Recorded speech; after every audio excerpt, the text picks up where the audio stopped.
ಕೇರಳದ ವಯನಾಡ್ನಲ್ಲಿ ಭೀಕರ ಭೂ ಕುಸಿತದಿಂದಾಗಿ 5 ಮೃತಪಟ್ಟಿದ್ದಾರೆ. ಮೇಪಾಡಿ ಬಳಿಯ ಕಲ್ಲಾಡಿಯಲ್ಲಿ ಮೀನಾಕ್ಷಿ ಸೇತುವೆ ಬಳಿ ಭೂ ಕುಸಿತ ಆಗಿದೆ. ದುರಂತದಲ್ಲಿ 8ಕ್ಕೂ ಹೆಚ್ಚು ಮಂದಿಗೆ ಗಂಭೀರ ಗಾಯ ಆಗಿದೆ. 9 ಮಂದಿ ನಾಪತ್ತೆಯಾಗಿದ್ದಾರೆ. ರಕ್ಷಣಾ ಕಾರ್ಯ ಭರದಿಂದ ಸಾಗಿದೆ. ಭೂಕುಸಿತ ಸ್ಥಳಕ್ಕೆ ಇವತ್ತು ಸಿಎಂ ವಿಡಿ ಸತೀಶನ್ ಭೇಟಿ ಕೊಟ್ಟು ಪರಿಶೀಲನೆ ನಡೆಸಲಿದ್ದಾರೆ. ರಾಜ್ಯದ ಮಲೆನಾಡು ಜಿಲ್ಲೆಗಳಿಗೆ ಭಾರಿ ಮಳೆ ಆಗ್ತಾ ಇದೆ. ಹೀಗಾಗಿ ಇಂದು ಕರಾವಳಿ ಹಾಗೂ ಮಲೆನಾಡು ಜಿಲ್ಲೆಗಳಿಗೆ ರೆಡ್ ಅಲರ್ಟ್ ನೀಡಲಾಗಿದೆ. ದಕ್ಷಿಣ ಕನ್ನಡ, ಉತ್ತರ ಕನ್ನಡ, ಉಡುಪಿ ಮತ್ತು ಶಿವಮೊಗ್ಗ ಸೇರಿದಂತೆ 7 ಜಿಲ್ಲೆಗಳಿಗೆ ರೆಡ್ ಅಲರ್ಟ್ ಘೋಷಣೆ ಮಾಡಲಾಗಿದೆ. ಬೆಳಗಾವಿ, ಧಾರವಾಡ ಜಿಲ್ಲೆಗಳಿಗೆ ಯೆಲ್ಲೋ ಅಲರ್ಟ್ ನೀಡಲಾಗಿದ್ದು ಉಳಿದ ಜಿಲ್ಲೆಗಳಲ್ಲಿ ಸಾಧಾರಣ ಮಳೆಯಾಗಲಿದೆ ಅಂತ ಹವಾಮಾನ ಇಲಾಖೆ ಮುನ್ಸೂಚನೆ ಕೊಟ್ಟಿದೆ. ಕೊಡಗಿನಲ್ಲಿ ಕಳೆದ 4 ದಿನಗಳಿಂದ ಮಳೆ ಸುರಿತಾ ಇದೆ. ಈ ಹಿನ್ನೆಲೆ ಮಡಿಕೇರಿ ಕೆಎಸ್ಆರ್ಟಿಸಿ ಬಸ್ ನಿಲ್ದಾಣದಲ್ಲಿ ಅಲ್ಪ ಭೂಕುಸಿತ ಸಂಭವಿಸಿದೆ. ಭೂಕುಸಿತದಿಂದ ಆತಂಕ ಮನೆ ಮಾಡಿದ್ದು ರಾಜಾ ಸೀಟ್ ಮಾರ್ಗವಾಗಿ ಬಸ್ ವ್ಯವಸ್ಥೆ ಕಲ್ಪಿಸಲಾಗಿದ್ದರೆ ಸಾರ್ವಜನಿಕರಿಗೆ ಪರ್ಯಾಯ ವ್ಯವಸ್ಥೆ ಮಾಡಲಾಗಿದೆ. ಮತ್ತಷ್ಟು ಭಾಗದ ರಸ್ತೆ ಕುಸಿಯೋ ಭೀತಿ ಇದೆ. ನಿರಂತರ ಮಳೆಯ ಪರಿಣಾಮ ಕೊಡಗು ಜಿಲ್ಲೆ ಪೊನ್ನಂಪೇಟೆ ತಾಲೂಕಿನ ಹಾತೂರು ಗ್ರಾಮದ ಬಸವೇಶ್ವರ ಬಡಾವಣೆಗೆ ಸಂಪರ್ಕ ಕಲ್ಪಿಸುವ ಸೇತುವೆ ಸಂಪೂರ್ಣ ಜಲಾವೃತವಾಗಿದೆ. ಸೇತುವೆ ಮೇಲೆ ಸುಮಾರು 3 ಅಡಿ ಎತ್ತರದಲ್ಲಿ ನೀರು ಹರಿತಾ ಇದ್ದು ಬಡಾವಣೆಯ ಸಂಪರ್ಕ ಕಡಿತಗೊಂಡಿದೆ. ಇನ್ನು ಕೊಡಗಿನಲ್ಲಿ ಭಾರೀ ಮಳೆ ಹಿನ್ನೆಲೆ ಇವತ್ತು ಮುಂಜಾಗ್ರತಾ ಕ್ರಮವಾಗಿ ರಜೆ ಘೋಷಿಸಲಾಗಿದೆ. ಅಂಗನವಾಡಿ, ಪ್ರಾಥಮಿಕ ಮತ್ತು ಪ್ರೌಢಶಾಲೆಗಳಿಗೆ ರಜೆ ನೀಡಿ ಶಿಕ್ಷಣ ಇಲಾಖೆ ಆದೇಶ ಹೊರಡಿಸಿದೆ. ಇತ್ತ ಪೊನ್ನಂಪೇಟೆಗೂ ರಜೆಯನ್ನು ಘೋಷಿಸಲಾಗಿದೆ. ಹಾಸನದ ಸಕಲೇಶಪುರ ತಾಲೂಕಿನಾದ್ಯಂತ ಭಾರಿ ಮಳೆ ಆಗ್ತಾ ಇದೆ. ಅನೇಕ ಕಡೆಗಳಲ್ಲಿ ಗುಡ್ಡ ಕುಸಿತದ ಭೀತಿ ಎದುರಾಗಿದೆ. ಈ ಹಿನ್ನೆಲೆಯಲ್ಲಿ ಮುನ್ನೆಚ್ಚರಿಕಾ ಕ್ರಮವಾಗಿ ಪ್ರವಾಸಿ ತಾಣಗಳಿಗೆ ಸಾರ್ವಜನಿಕರಿಗೆ ಪ್ರವೇಶ ನಿರ್ಬಂಧ ಮಾಡಲಾಗಿದೆ. ಇನ್ನು ಸಾರ್ವಜನಿಕರ ಜೀವ ಹಾಗೂ ಆಸ್ತಿಪಾಸ್ತಿ ಸುರಕ್ಷತೆ ಹಿತದೃಷ್ಟಿಯಿಂದ ಪ್ರವಾಸಿ ತಾಣಗಳಿಗೆ ನಿರ್ಬಂಧ ವಿಧಿಸಿ ಸಕಲೇಶಪುರ ತಹಶೀಲ್ದಾರ್ ಆದೇಶ ಮಾಡಿದ್ದಾರೆ. ದಕ್ಷಿಣ ಕನ್ನಡ ಜಿಲ್ಲೆಯಲ್ಲಿ ಮಳೆ ಅಬ್ಬರಿಸ್ತಾ ಇದೆ. ಈ ಹಿನ್ನೆಲೆ ಜಿಲ್ಲೆಗೆ ರೆಡ್ ಅಲರ್ಟ್ ಘೋಷಿಸಲಾಗಿದೆ. ಮತ್ತೊಂದು ಕಡೆ ಮುನ್ನೆಚ್ಚರಿಕಾ ಕ್ರಮವಾಗಿ ದಕ್ಷಿಣ ಕನ್ನಡ ಜಿಲ್ಲೆಯ ಎಲ್ಲ ಶಾಲಾ ಕಾಲೇಜುಗಳಿಗೆ ರಜೆ ಘೋಷಿಸಲಾಗಿದೆ. ಶಿವಮೊಗ್ಗದ ಆಗುಂಬೆ ಭಾಗದಲ್ಲಿ ಕಳೆದ 3 ದಿನಗಳಿಂದ ಬಿಟ್ಟು ಬಿಡದೆ ಮಳೆ ಸುರಿತಾ ಇದೆ. ಭಾರೀ ಮಳೆ ಹಿನ್ನೆಲೆ ಇವತ್ತು ಸಾಗರ ತಾಲೂಕಿನ ಶಾಲಾ ಕಾಲೇಜುಗಳಿಗೆ ರಜೆ ಘೋಷಿಸಲಾಗಿದೆ. ತೀರ್ಥಹಳ್ಳಿ, ಸೊರಬ, ಹೊಸನಗರ ತಾಲೂಕಿನ ಶಾಲಾ ಕಾಲೇಜಿಗೂ ರಜೆ ಕೊಡಲಾಗಿದೆ. ಉತ್ತರ ಕರ್ನಾಟಕದಲ್ಲೂ ಹಲವೆಡೆ ಮಳೆ ಅಬ್ಬರಿಸ್ತಾ ಇದೆ. ಬೆಳಗಾವಿ ಜಿಲ್ಲೆಯ 3 ತಾಲೂಕಿನ ಶಾಲಾ ಕಾಲೇಜುಗಳಿಗೆ ರಜೆ ಘೋಷಿಸಲಾಗಿದೆ. ಬೆಳಗಾವಿ, ಖಾನಾಪುರ, ನಿಪ್ಪಾಣಿ ತಾಲೂಕುಗಳಿಗೆ ಮಾತ್ರ ಶಾಲಾ ಕಾಲೇಜುಗಳಿಗೆ ರಜೆ ಕೊಡಲಾಗಿದೆ.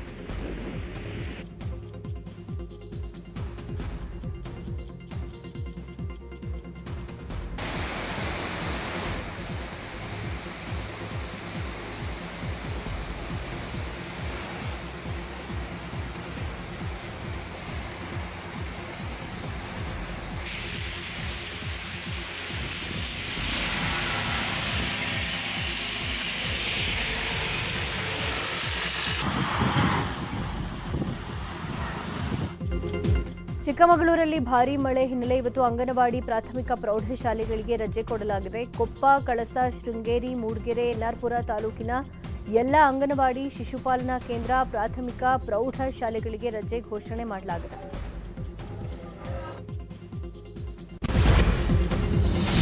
ಚಿಕ್ಕಮಗಳೂರಲ್ಲಿ ನಿರಂತರ ಮಳೆ ಸುರಿತಾ ಇದೆ. ಮೂಡಿಗೆರೆಯಲ್ಲಿ ಬಿರುಗಾಳಿ ಮಳೆಗೆ ರಸ್ತೆಗೆ ಬೃಹತ್ ಗಾತ್ರದ ಮರ ಧರೆಗುರುಳಿತು. ಹಳೆ ಮೂಡಿಗೆರೆ ಗ್ರಾಮ ಪಂಚಾಯಿತಿ ಬಳಿ ಮರ ಬಿದ್ದ ಪರಿಣಾಮ ರಾಷ್ಟ್ರೀಯ ಹೆದ್ದಾರಿಯಲ್ಲಿ ಕಿಲೋಮೀಟರ್ ಗಟ್ಟಲೆ ಟ್ರಾಫಿಕ್ ಜಾಮ್ ಉಂಟಾಗಿತ್ತು. ಕಡೂರು ಮಂಗಳೂರು ರಾಷ್ಟ್ರೀಯ ಹೆದ್ದಾರಿ 173ರಲ್ಲಿ ವಾಹನ ಸವಾರರು ಪರದಾಟವನ್ನು ಮಾಡಿದರು.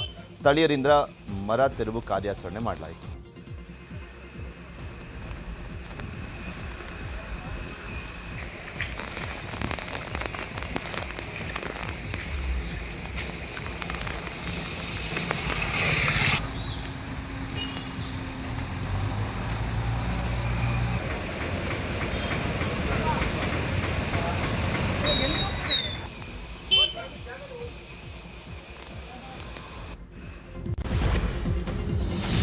ಮಹಾರಾಷ್ಟ್ರದ ಘಟ್ಟ ಪ್ರದೇಶದಲ್ಲಿ ಧಾರಾಕಾರ ಮಳೆ ಆಗ್ತಾ ಇದೆ. ಈ ಹಿನ್ನೆಲೆ ಕೃಷ್ಣಾ ನದಿ ಒಳ ಹರಿವಿನಲ್ಲಿ ಮತ್ತೆ ಏರಿಕೆಯಾಗಿದೆ. ಕಳೆದ ಒಂದೇ ರಾತ್ರಿಯಲ್ಲಿ 20,000 ಕ್ಯೂಸೆಕ್ ನೀರು ಹರಿವು ಹೆಚ್ಚಿದ್ದು ಸದ್ಯ ಮಹಾರಾಷ್ಟ್ರದಿಂದ ಕರ್ನಾಟಕಕ್ಕೆ 1,20,000 ಕ್ಯೂಸೆಕ್ ನೀರು ಹರಿದು ಬರ್ತಾ ಇದೆ. ಇನ್ನು ನೀರು ಹೆಚ್ಚಳದಿಂದ ಚಿಕ್ಕೋಡಿ ವಿಭಾಗದ ಒಟ್ಟು 7 ಸೇತುವೆಗಳು ಜಲಾವೃತವಾಗಿವೆ.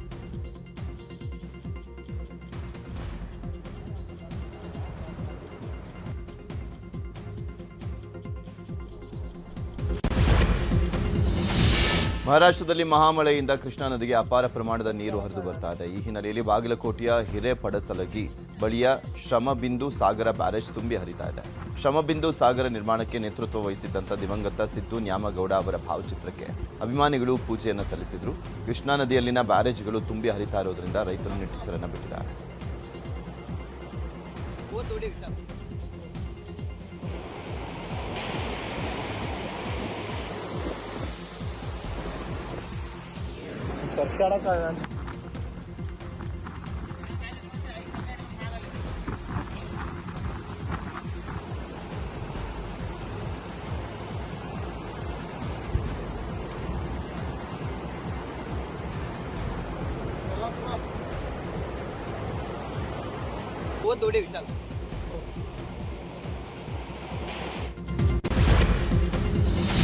ಕೃಷ್ಣಾ ನದಿ ತೀರದಲ್ಲಿ ಭೀಕರ ದುರಂತ ಉಂಟಾಗಿದೆ. 4 ಕೋಟಿ ರೂಪಾಯಿ ವೆಚ್ಚದಲ್ಲಿ ಬೆಳಗಾವಿಯ ಕಾಗವಾಡದಲ್ಲಿ ನಿರ್ಮಿಸಲಾಗಿದ್ದ ಜಾಕ್ ವೆಲ್ ಕುಸಿದು ಬಿದ್ದಿದೆ. ಶೇಡಬಾಳದ ಶಾಂತಿನಾಥ್ ಮತ್ತು ಕೃಷ್ಣಾ ಏತ ನೀರಾವರಿ ಯೋಜನೆಯ ಜಾಕ್ ವೆಲ್ ಕುಸಿದಿದೆ. 75 HP 4 ಬೃಹತ್ ಪಂಪ್ಸೆಟ್ಗಳು, ವಿದ್ಯುತ್ ಕಂಬಗಳು, ತಂತಿಗಳು ನದಿ ಪಾಲಾಗಿದೆ. ಕಾಮಗಾರಿಯೊಂದರ ಬ್ಲಾಸ್ಟಿಂಗ್ ವೇಳೆ ದುರ್ಘಟನೆ ನಡೆದಿದೆ.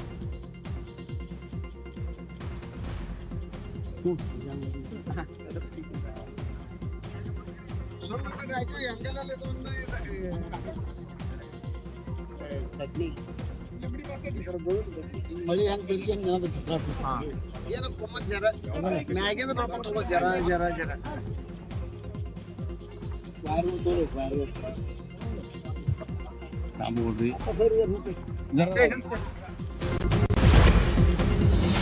ಕರಾವಳಿ ಮತ್ತು ಮಲೆನಾಡು ಭಾಗದಲ್ಲಿ ಭಾರಿ ಮಳೆ ಆಗ್ತಾ ಇದೆ. ಇತ್ತ ಹಾವೇರಿ ಜಿಲ್ಲೆಗೆ ಈ ಮಳೆ ವರದಾನವಾಗಿದೆ. ವರದಾ ನದಿಯಲ್ಲಿ ಒಳಹರಿವು ಹೆಚ್ಚಾಗಿದೆ. ನದಿಗೆ ಒಳಹರಿವು ಹೆಚ್ಚಾದಂಥ ಹಿನ್ನೆಲೆಯಲ್ಲಿ ರೈತರ ಮುಖದಲ್ಲಿ ಮಂದಹಾಸ ಮೂಡಿದೆ. ಮಳೆ ಕೊರತೆಯಿಂದ ಕಂಗಾಲಾಗಿದ್ದಂಥ ರೈತರಿಗೆ ಆಶಾಕಿರಣ ಮೂಡಿದೆ. ವರದಾ ನದಿ ನೀರಿನಿಂದ ಕೆರೆಗಳು ಭರ್ತಿಯಾಗುವಂಥ ಸಾಧ್ಯತೆ ಇದೆ.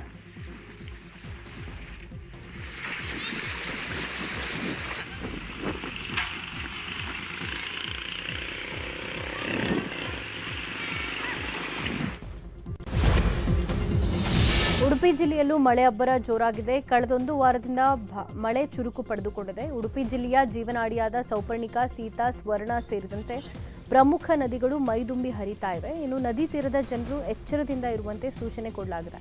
ಇವತ್ತು ನಾಳೆ ಮತ್ತೆ ಮಳೆ ಇನ್ನೂ ಹೆಚ್ಚಾಗೋ ಸಾಧ್ಯತೆ ಇದೆ. ಮಲೆನಾಡಿನಲ್ಲಿ ಸುರಿತಾ ಇರುವಂತಹ ಭಾರಿ ಮಳೆಯಿಂದಾಗಿ ವಿಶ್ವವಿಖ್ಯಾತ ಜೋಗ ಜಲಪಾತಕ್ಕೆ ಜೀವ ಕಳೆ ಬಂದಿದೆ. ಜೋಗ ಜಲಪಾತದ ದೃಶ್ಯ ವೈಭವ ಕೈಬೀಸಿ ಕರೀತಾ ಇದೆ. ಈ ಹಿನ್ನೆಲೆಯಲ್ಲಿ ವಾಯುವ್ಯ ರಸ್ತೆ ಸಾರಿಗೆ ಸಂಸ್ಥೆ ಜೋಗ ಜಲಪಾತ ವೀಕ್ಷಣೆಗೆ ವಿಶೇಷ ಬಸ್ಗಳ ವ್ಯವಸ್ಥೆಯನ್ನು ಮಾಡಿದೆ. ಹುಬ್ಬಳ್ಳಿಯಿಂದ ಜೋಗಕ್ಕೆ ವೀಕೆಂಡ್ ವಿಶೇಷ ಬಸ್ ವ್ಯವಸ್ಥೆಯನ್ನು ಕಲ್ಪಿಸಲಾಗಿದೆ.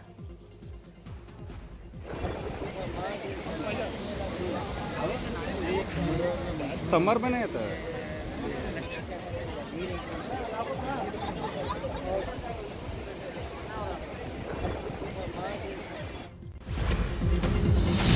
ಸಾಲದ ಕಂತು ಬಲವಂತವಾಗಿ ವಸೂಲಿ ಮಾಡಬಾರದು ಅಂತ ಆಗ್ರಹಿಸಿ ಕೋಲಾರದಲ್ಲಿ ರೈತ ಸಂಘದ ಮುಖಂಡರು ಡಿಸಿಸಿ ಬ್ಯಾಂಕ್ ಕೇಂದ್ರ ಕಚೇರಿ ಎದುರು ಪ್ರತಿಭಟನೆ ಮಾಡಿದ್ರು. ಕೋಲಾರದಲ್ಲಿರೋ ರೈತ ಸಂಘದ ಮುಂಭಾಗದಲ್ಲಿ ರೈತ ಸಂಘ ಪ್ರೊಟೆಸ್ಟ್ ಮಾಡಿದೆ. ಬರದಿಂದಾಗಿ ರೈತ ಕುಟುಂಬಗಳು ಸಂಕಷ್ಟಕ್ಕೆ ಸಿಲುಕಿವೆ. ಹೀಗಾಗಿ ಬಲವಂತದ ಕ್ರಮ ಬೇಡ ಅಂತ ಮುಖಂಡರು ಆಗ್ರಹಿಸಿದ್ದಾರೆ.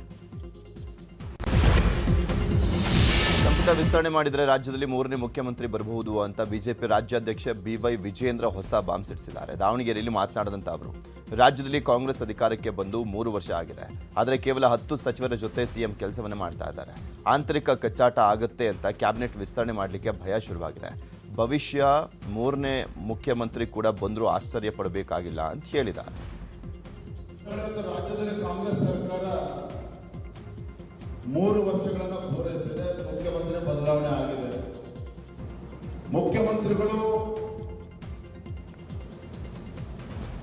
ಕೇವಲ 10 ಸಚಿವರೊಂದಿಗೆ ಸರ್ಕಾರವನ್ನು ನಡೆಸ್ತಾ ಇರ್ತಕ್ಕಂಥ ರೀತಿಯನ್ನು ನೋಡಿದ್ರೆ ಸ್ವತಃ ಮುಖ್ಯಮಂತ್ರಿಗಳಿಗೆ ಭಯ ಕಾಡ್ತಾ ಇದೆ. ಆದರೆ ಯಾವ ದಿನ ಅವರು ಕ್ಯಾಬಿನೆಟ್ ಎಕ್ಸ್ಪಾನ್ಷನ್ ಕೈ ಹಾಕ್ತಾರೋ ಅಲ್ಲಿಂದ ಈ ರಾಜ್ಯದ ಮುಖ್ಯಮಂತ್ರಿಗಳ ಕೌಂಟ್ ಡೌನ್ ಶುರುವಾಗ್ತದೆ. ಈ ರಾಜ್ಯದಲ್ಲಿ 3ನೇ ಮುಖ್ಯಮಂತ್ರಿ ಬಂದರೂ ಕೂಡ ಆಶ್ಚರ್ಯ ಇಲ್ಲ. ಆ ರೀತಿ ಒಂದು ಆಂತರಿಕ ಕಚ್ಚಾಟ ಕಾಂಗ್ರೆಸ್ನಲ್ಲಿ ಪ್ರಾರಂಭ ಆಗ್ತಕ್ಕಂಥದ್ದನ್ನು ಯಾರೂ ಕೂಡ ತಡೆಯೋದಕ್ಕೆ ಸಾಧ್ಯ ಇಲ್ಲ. ರಾಜ್ಯದಲ್ಲಿ ಎಸ್ಐಆರ್ ದುರುಪಯೋಗ ಆರೋಪಕ್ಕೆ ಸಂಬಂಧಪಟ್ಟಂತೆ ಎನ್ಡಿಎ ನಾಯಕರು ಕೇಂದ್ರ ಮುಖ್ಯ ಚುನಾವಣಾ ಆಯುಕ್ತರಿಗೆ ದೂರು ಕೊಟ್ಟಿದ್ದಾರೆ. ಕೇಂದ್ರ ಸಚಿವರಾದ ಎಚ್ಡಿಕೆ ಪ್ರಹ್ಲಾದ್ ಜೋಶಿ ನೇತೃತ್ವದಲ್ಲಿ ಮುಖ್ಯ ಚುನಾವಣಾ ಆಯುಕ್ತ ಜ್ಞಾನೇಶ್ ಕುಮಾರ್ಗೆ ದೂರನ್ನು ಸಲ್ಲಿಸಲಾಗಿದೆ. ಚಿಂತಾಮಣಿಯ 1 ಎಕರೆ 19 ಗುಂಟೆ ಸರ್ಕಾರಿ ಜಮೀನು ಕಬಳಿಕೆ ಆರೋಪದಲ್ಲಿ ಮಾಜಿ ಸಚಿವ ಎಂಸಿ ಸುಧಾಕರ್ಗೆ ಸಂಕಷ್ಟ ಎದುರಾಗಿದೆ. ಕೇಸ್ ರದ್ದು ಕೋರಿದ ಎಂಸಿ ಸುಧಾಕರ್ ತಂದೆ ಚೌಡರೆಡ್ಡಿ ಅರ್ಜಿಯನ್ನು ಹೈಕೋರ್ಟ್ ವಜಾಗೊಳಿಸಿದೆ. ಪ್ರಕರಣದಲ್ಲಿ ಎಂಸಿ ಸುಧಾಕರ್, ಎಂಸಿ ಬಾಲಾಜಿ ಇದರ ನೇರ ಫಲಾನುಭವಿಗಳಾಗಿದ್ದಾರೆ. 2017ರ ಎಫ್ಐಆರ್ನಲ್ಲಿ ಇವರ ಹೆಸರು ನಾಪತ್ತೆಯಾಗಿದೆ. ಸಾಮಾನ್ಯ ಜನ ಭೂ ಕಬಳಿಸೋದು ಗಂಭೀರ ಅಪರಾಧ, ಆದರೆ ರಾಜಕಾರಣಿಗಳು ಕಬಳಿಸಿದರೆ ಇನ್ನೂ ಗಂಭೀರವಾದ ಅಪರಾಧ. ಇದರಿಂದ ಆಡಳಿತದ ಮೇಲೆ ಜನರಿಟ್ಟ ನಂಬಿಕೆನೇ ಹಾಳಾಗುತ್ತೆ ಅಂತ ನ್ಯಾಯಮೂರ್ತಿ ಎಂ ನಾಗಪ್ರಸನ್ನ ಅವರಿದ್ದ ಪೀಠ ಅಭಿಪ್ರಾಯಪಟ್ಟಿದೆ. ಬಿಡದಿ ಟೌನ್ಶಿಪ್ ಜಟಾಪಟಿಯ ಬೆನ್ನಲ್ಲೇ ಬೆಂಗಳೂರು ದಕ್ಷಿಣ ರಾಮನಗರದ ಕಂದಾಯ ಭವನದಲ್ಲಿರುವಂತಹ ಜಿಬಿಎ ಕಚೇರಿಯಲ್ಲಿ ಯೋಜನೆಗೆ ಒಪ್ಪಿರುವಂತಹ ಭೂಮಾಲೀಕರ ಜೊತೆಗೆ ಸಭೆ ಮಾಡಲಿದ್ದಾರೆ. ಬೆಳಗ್ಗೆ 11ಕ್ಕೆ ಸಭೆ ಕರೆದಿದ್ದು ಯೋಜನೆಗೆ ವಿರೋಧವಿರುವಂತಹ ರೈತರು ಸಹ ಭಾಗವಹಿಸುವಂತ ಸಾಧ್ಯತೆ ಇದೆ. ಸಭೆಯಲ್ಲಿ ಗದ್ದಲ ಉಂಟಾಗಬಹುದು ಅಂತ ಹೇಳಲಾಗಿದೆ. ಪೊಲೀಸರ ಭದ್ರತೆ ನಿಯೋಜನೆ ಮಾಡಲಾಗಿದೆ. ಹುಣಸೂರು ಶಾಸಕ ಜಿಡಿ ಹರೀಶ್ ಗೌಡ ಪತ್ನಿ ವರ್ಷಾಗೆ ಸೋಷಿಯಲ್ ಮೀಡಿಯಾದಲ್ಲಿ ಅಶ್ಲೀಲ ಕಾಮೆಂಟ್ಸ್ ಹಾಕಿದ ಅನಾಮಿಕಾ ಖಾತೆಯ ವಿರುದ್ಧ ದೂರು ಕೊಡಲಾಗಿತ್ತು. ಈ ಕುರಿತು ಮಾತನಾಡಿದ ಹರೀಶ್ ಗೌಡ, ಯಾರು ಕೆಟ್ಟ ಕಮೆಂಟ್ಸ್ ಹಾಕಿದ್ದಾರೆ ಇನ್ನೂ ಕೂಡ ಪತ್ತೆ ಆಗಿಲ್ಲ. ಕೆಟ್ಟ ರೀತಿಯಲ್ಲಿ ಕಮೆಂಟ್ ಹಾಕೋರಿಗೆ ತಕ್ಕ ಪಾಠ ಆಗುತ್ತೆ ಅಂತ ಹೇಳಿದರು. ಸಾಮಾಜಿಕ ಜಾಲತಾಣಗಳಲ್ಲಿ ಚಾಮರಾಜನಗರ ಶಾಸಕ ಪುಟ್ಟರಂಗ ಶೆಟ್ಟಿ ವಿರುದ್ಧ ಅವಹೇಳನಕಾರಿ ಕಮೆಂಟ್ ಅನ್ನು ಹಾಕಿ ಸಮಾಜದಲ್ಲಿ ಅಶಾಂತಿ ಸೃಷ್ಟಿಸಲಿಕ್ಕೆ ಯತ್ನಿಸಿದಂತಹ ಆರೋಪಿಯನ್ನ ಯಳಂದೂರು ಪೊಲೀಸರು ಬಂಧಿಸಿದ್ದಾರೆ. ವೀರಣ್ಣ ಎನ್ನುವರು ಜಾತಿ ವೈಷಮ್ಯದ ಪೋಸ್ಟ್ ಅನ್ನು ಹಂಚಿಕೊಂಡು ಪ್ರಚೋದನಕಾರಿ ಪೋಸ್ಟ್ ಅನ್ನು ಹಾಕಿದ್ರು. ಈ ಹಿನ್ನೆಲೆಯಲ್ಲಿ ದೂರು ದಾಖಲು ಮಾಡಿಕೊಂಡಂತ ಪೊಲೀಸರು ಆರೋಪಿಯನ್ನ ನ್ಯಾಯಾಂಗ ಬಂಧನಕ್ಕೆ ಒಪ್ಪಿಸಿದ್ದಾರೆ. ಚನ್ನಪಟ್ಟಣ ತಹಶೀಲ್ದಾರ್ ಗಿರೀಶ್ಗೆ ಲೈಂಗಿಕ ಕಿರುಕುಳ ಕೊಟ್ಟಿದ್ದಾರೆ ಅನ್ನೋ ಆರೋಪ ಕೇಳಿಬಂದಿದ್ದು, 3 ವಿರುದ್ಧ ತಹಶೀಲ್ದಾರ್ ಬಿಎನ್ ಗಿರೀಶ್ ಚನ್ನಪಟ್ಟಣ ನಗರ ಠಾಣೆಯಲ್ಲಿ ದೂರನ್ನು ಕೊಟ್ಟಿದ್ದಾರೆ. ಮೈಸೂರು ಮೂಲದ ಅನುಷ್, ಶೋಭರಾಜ್, ನವೀನ್ ಅನ್ನೋರು ಮದ್ಯಪಾನ ಮಾಡಿಸಿ ಚಿನ್ನಾಭರಣ ಕಸ್ಕೊಂಡು ಹಾಗೆ ನನಗೆ ಲೈಂಗಿಕ ಕಿರುಕುಳ ಕೊಟ್ಟರು ಅಂತ ದೂರಿನಲ್ಲಿ ಉಲ್ಲೇಖ ಮಾಡಿದ್ದಾರೆ. ಘಟನೆ ಸಂಬಂಧ ಓರ್ವನನ್ನ ಬಂಧಿಸಿರೋ ಪೊಲೀಸರು ತನಿಖೆ ಮುಂದುವರೆಸಿದ್ದಾರೆ. 2017ರಲ್ಲಿ ಪ್ರಿಯಕರನೊಂದಿಗೆ ಸೇರಿ ಪತ್ನಿಯೇ ಪತಿಯನ್ನ ಹತ್ಯೆ ಮಾಡಿದ ಕೇಸ್ಗೆ ಸಂಬಂಧಪಟ್ಟಂತೆ ಆರೋಪಿಗಳಿಗೆ ಜೀವಾವಧಿ ಶಿಕ್ಷೆ ಕೊಡಲಾಗಿದೆ. ಅನೈತಿಕ ಸಂಬಂಧಕ್ಕೆ ಪತಿ ಅಡ್ಡಿ ಆಗ್ತಾ ಇದ್ದ ಅಂತ ಕಲ್ಪನಾ ತನ್ನ ಲವರ್ ಜಾವೇದ್ ಜೊತೆ ಸೇರಿ ಪತಿ ಸತೀಶ್ಗೆ ಚಟ ಕಟ್ಟಿದ್ಲು. ಪ್ರಕರಣ ಸಂಬಂಧ ಕೇಸ್ ದಾಖಲಾಗಿತ್ತು. ಸುದೀರ್ಘ ವಿಚಾರಣೆ ಬಳಿಕ ಆರೋಪಿಗಳಿಗೆ ಜೀವಾವಧಿ ಶಿಕ್ಷೆ ವಿಧಿಸಲಾಗಿದೆ. ರಾತ್ರಿ ಸಮಯ ನಿಲ್ಲಿಸಿದ್ದಂತಹ ಲಾರಿಗಳ ಬ್ಯಾಟರಿಗಳನ್ನು ಕಳ್ಳತನ ಮಾಡ್ತಾ ಇದ್ದಂಥ 2 ಆರೋಪಿಗಳನ್ನು ಬಂಧಿಸಲಾಗಿದೆ. ದಕ್ಷಿಣ ಕನ್ನಡ ವಿಟ್ಲ ಬಳಿ ಲಾರಿಗಳ ಬ್ಯಾಟರಿ ಕಳುವಾದ ಬಗ್ಗೆ ಕೇಸ್ ದಾಖಲಾಗಿತ್ತು. ತನಿಖೆ ನಡೆಸಿದಂಥ ವಿಟ್ಲ ಪೊಲೀಸರು 2 ಆರೋಪಿಗಳನ್ನು ಬಂಧಿಸಿದ್ದಾರೆ. ಸರ್ಕಾರಿ ಪಡಿತರ ಅಕ್ಕಿ ಮಾರಾಟಕ್ಕಾಗಿ ಬೇರೆ ಚೀಲಗಳಿಗೆ ಅಕ್ಕಿ ತುಂಬುತ್ತಾ ಇದ್ದಂಥ ಜಾಲವೊಂದು ಕೋಲಾರ ಜಿಲ್ಲೆಯ ಮುಳುಬಾಗಿಲು ನಗರದಲ್ಲಿ ಪತ್ತೆಯಾಗಿದೆ. ಮುಳುಬಾಗಿಲು ನಗರದ ಖಲೀಫ್ ಮೊಹಲ್ಲಾ ಬಳಿ ಖಚಿತ ಮಾಹಿತಿ ಮೇರೆಗೆ ಪೊಲೀಸರು ದಾಳಿ ನಡೆಸಿದ್ದಾರೆ. ಈ ವೇಳೆ ಅಕ್ರಮವಾಗಿ ತುಂಬಿಟ್ಟಿದ್ದಂಥ 79 ಚೀಲ ಪಡಿತರ ಅಕ್ಕಿ ವಶಕ್ಕೆ ಪಡೆಯಲಾಗಿದೆ.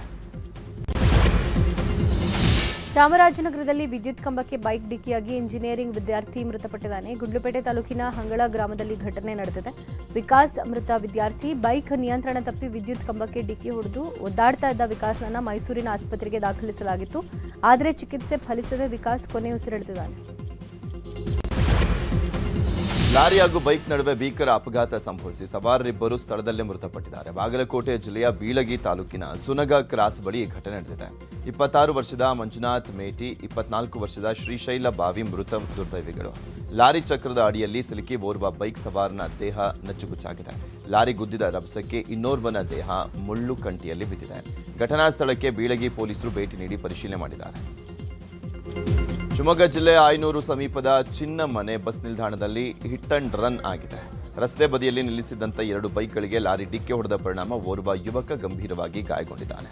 ಇದನ್ನು ಗಮನಿಸಿದಂಥ ಸ್ಥಳೀಯರು ಹಾಗೂ ಸಾರ್ವಜನಿಕರು ಲಾರಿಯನ್ನ ಬೆನ್ನಟ್ಟಿ ಅರಸಾಳು ರೈಲ್ವೆ ನಿಲ್ದಾಣದವರೆಗೂ ತೆರಳಿ ಅಡ್ಡಗಟ್ಟಿದ್ರು. ಲಾರಿ ಚಾಲಕ ವಾಹನವನ್ನು ಬಿಟ್ಟು ಪರಾರಿಯಾಗಿದ್ದಾನೆ. ಘಟನೆಯ ಮಾಹಿತಿ ತಿಳಿತಾ ಇದ್ದಂತೆ ರಿಪ್ಪನ್ಪೇಟೆ ಪೊಲೀಸರು ಸ್ಥಳಕ್ಕೆ ಧಾವಿಸಿ ಲಾರಿಯನ್ನು ವಶಕ್ಕೆ ಪಡೆದಿದ್ದಾರೆ. ಬೆಂಗಳೂರಲ್ಲಿ ಫುಟ್ಪಾತ್ ತೆರವು ಕಾರ್ಯಾಚರಣೆ ವಿರೋಧಿಸಿ ಇವತ್ತು ಬೀದಿ ಬದಿ ವ್ಯಾಪಾರಿಗಳು ಪ್ರತಿಭಟನೆ ಮಾಡಲಿದ್ದಾರೆ. ಫ್ರೀಡಂ ಪಾರ್ಕ್ನಲ್ಲಿ ಬೀದಿ ವ್ಯಾಪಾರಿಗಳ 6 ಸಂಘಟನೆಗಳಿಂದ ಬೃಹತ್ ಪ್ರತಿಭಟನೆ ನಡೆಯಲಿದೆ. 12 ಸಂಘಟನೆಗಳ ಬೆಂಬಲ ಇಲ್ಲ. ಪ್ರತಿಭಟನೆಯಿಂದಾಗಿ ಬೀದಿ ಬದಿ ತಿಂಡಿ, ಊಟ, ಹೂವು, ತರಕಾರಿ, ಹಣ್ಣಿನ ವ್ಯಾಪಾರದಲ್ಲಿ ವ್ಯತ್ಯಾಸ ಆಗಲಿದೆ. ಬೆಂಗಳೂರಲ್ಲಿ ಬಿಡಿಎ ಬಿಗ್ ಆಪರೇಷನ್ ನಡೆಸಿದ ಯಶವಂತಪುರ ಹೋಬಳಿಯ ಏರೋಹಳ್ಳಿ ಗ್ರಾಮದಲ್ಲಿ 60 ಕೋಟಿ ರೂಪಾಯಿ ಮೌಲ್ಯದ ಬಿಡಿಎ ಜಾಗವನ್ನು ಮರು ವಶಕ್ಕೆ ಪಡೆದಿದೆ. ಮಾಗಡಿ ರಸ್ತೆಯಿಂದ ಸರ್ ಎಂ ವಿಶ್ವೇಶ್ವರಯ್ಯ ಬಡಾವಣೆಗೆ ಸಂಪರ್ಕಿಸುವಂತ 45 ಮೀಟರ್ ಅಗಲದ ರಸ್ತೆ ನಿರ್ಮಾಣಕ್ಕಾಗಿ ಭೂಸ್ವಾಧೀನಪಡಿಸಿಕೊಳ್ಳಲಾಗಿತ್ತು. ಸದ್ಯ ಈ ಜಾಗದಲ್ಲಿ ಕಾರ್ಯಾಚರಣೆ ನಡೆಸಿದೆ. ಮಾಗಡಿ ರಸ್ತೆ ಜಂಕ್ಷನ್ ಸಮೀಪ ಸುಮಾರು 28 ಗುಂಟೆ ಪ್ರದೇಶದಲ್ಲಿದ್ದಂಥ ಅನಧಿಕೃತ ಶೆಡ್ಗಳನ್ನು ತೆರವುಗೊಳಿಸಿ ರಸ್ತೆ ಸಂಪರ್ಕ ಕಾಮಗಾರಿ ದಾರಿ ಮಾಡಿಕೊಡಲಾಗಿದೆ.